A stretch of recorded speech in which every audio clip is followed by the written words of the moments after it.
તો મેં કીધું સાહેબ હવે શું કરવું કે ઓપરેશન જ કરાવવું પડે, બરાબર, ફરજિયાત છે ઓપરેશન, બાકી તમારા માટે બીજો કોઈ ઈલાજ નથી.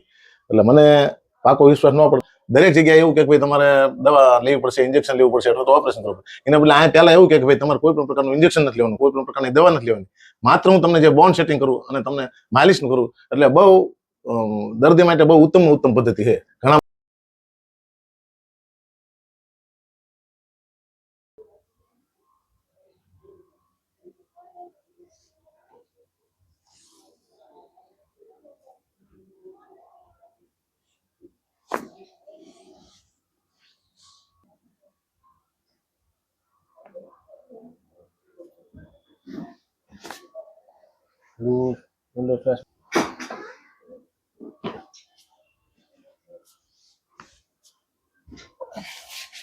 વાંચો આમ કાકા. ઓકે, ફરી જાઓ ની બાજુ. વાંચો આમ, નીચે નખો, સીધો કરો, નીચે નખો. સરી લૂઝ લૂઝ.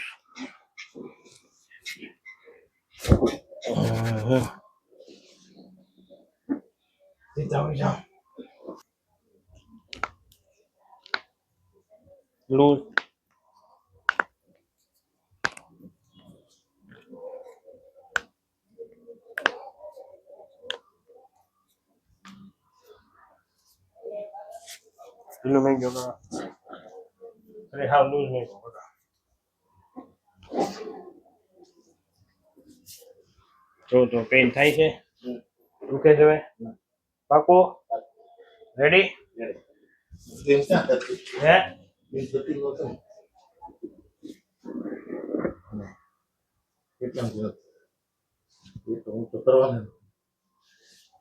પગ સીધા કરો કાકા. ઊંડો શ્વાસ લ્યો, છોડો.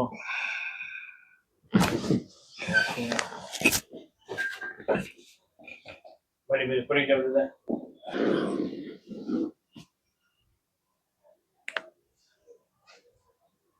લૂઝ શરીર.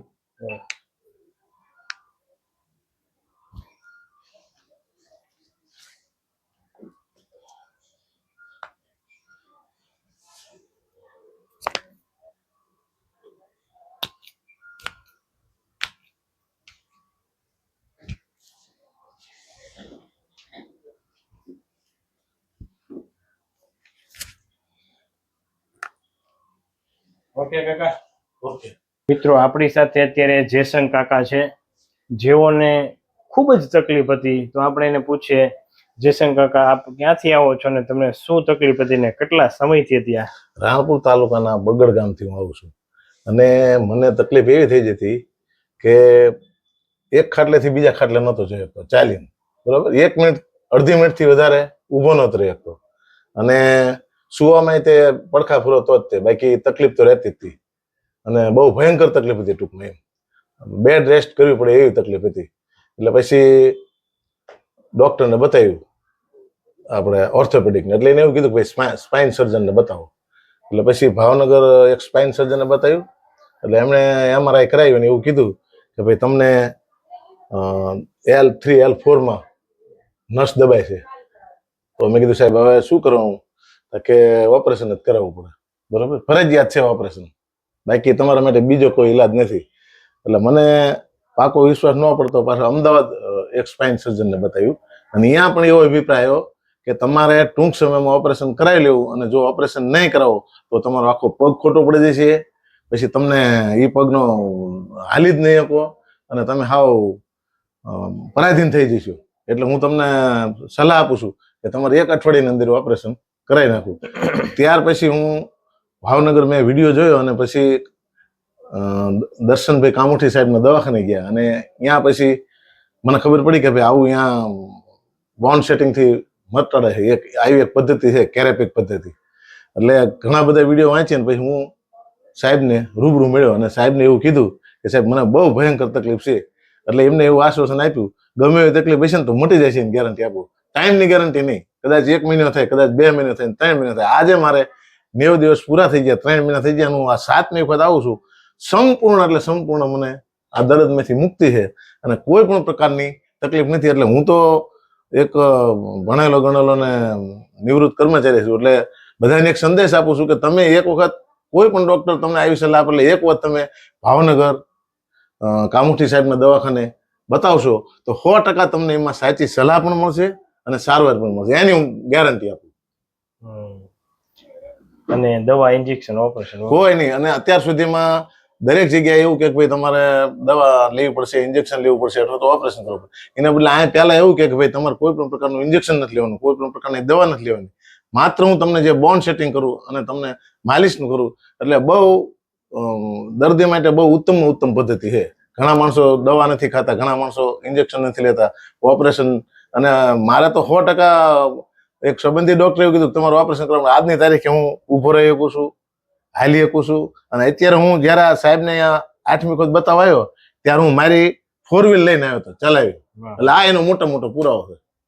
બેસી નહોતા શકતા, 4 વ્હીલ ચલાવીને આવ્યો મારી જાતે, એ મોટો પુરાવો છે. અને હું તો કહું છું કે આ જે પદ્ધતિ છે ને એનો વધારેમાં વધારે વિકાસ થાય ને લોકોને લાભ મળે ને તો અત્યારે જે આ મોટી ઝંઝટ છે ઓપરેશન મને એ કીધું તું 1.5 થાય ને 2 થાય, બરોબર. હવે અહીંયા સામાન્ય ફીમાં આ બધું મટી ગયું એટલે એ બહુ એક સારામાં સારી પદ્ધતિ છે. ને આનો વધારેમાં વધારે પ્રચાર પ્રસાર થાય એવું દર્દીઓએ પણ વિચારવું જોઈએ કે ભવિષ્યમાં ભાઈ આ પદ્ધતિથી લોકોને સામાન્ય પૈસામાં બધા ઈલાજ થઈ જશે. અને ઘણી વખત તો મેં એવું જોયું છે, અમુક આ 7-8 મેં જે વિઝિટ કરી અહીંયા બોન સેટિંગ કર્યું મેં એવું પણ જોયું છે કે ગરીબ માણસો કોઈ હોય તો સાહેબે એવું આમ એમની આમ દશા જોવે કે ભાઈ આ માણસો ખરેખર તકલીફ વાળા છે તો એમને સામેથી કીધું છે કે ભાઈ તમારા પૈસા નથી જોતા. એટલે આ એક માનવતાવાદી ડોક્ટર છે અને બધા એના માટે ખૂબ આશારૂપ છે. એટલે દરેક જે આવી તકલીફ હોય જેને એને અવશ્ય ભાવનગર મુલાકાત લેવી. ભલે તમને એકદમ ઓપરેશન નું કે ને તોય તમારે મુલાકાત લેવી. આવી હું દરેક દર્દીને સલાહ આપું છું. અને આ સંદેશ છે એ વધારે ફેલાવો તો જે દર્દીઓ બધા હેરાન થાય છે ખોટી રીતે ઓપરેશનમાં નિમાં તો એનાથી બચશે એવું હું ગેરંટી આપું. સાચી વાત છે. માતાજી તમે શું કહેશો, કેવી પરિસ્થિતિ? અરે સાહેબ રોતા હતા ખાટલામાં, એવી પરિસ્થિતિ હતી. 15 દિવસ તો એ કાઢ્યા છે, ન પૂછો વાત. એવી તો એમ જ કહેતા મને સારું જ નહીં થાય, પણ આ તમારી મહેનત અને ભગવાનની કૃપા બહુ સારું થઈ ગયું, ટેન્શન વગર સારું થઈ ગયું. હા, ઓપરેશનમાં તો કેટલું ટેન્શન. ઓપરેશન નું સાહેબ તૈયાર થઈ ગયા હતા એ કે હું પીડા સહન કરી જ ન થકતો, મારે ઓપરેશન કરાવવા જવું છે. તો અમારા રાજેન્દ્રભાઈ, નરેન્દ્રભાઈ બે અહીં છે. પપ્પા એમ આપણે નથી જવું, સક્સેસ ઓપરેશન નથી જતું, તમે પેલા કોકને બતાવો. પછી મેં તમારી અહીં જાણ્યું કે કામોઠી સાહેબ છે એ મટાડી જ દેશે 110%. એટલે મેં ટકી રહ્યા ને 8મી વખત આયા ને સરસ રિપેર આમ થઈ ગયું એમને ખરેખરનું. હા વાહ પ્રભુ, સાહેબ દયા અને અધરવાળાની તમારી મહેરબાની. ભગવાન તમને જાજી શક્તિ આપે અને આવા નવા કામ કરતા રહો, સેવા કરો અને લોકોની. હા સાજા. ખૂબ આભાર સાહેબ તમારો, તમે જે આ કર્યું છે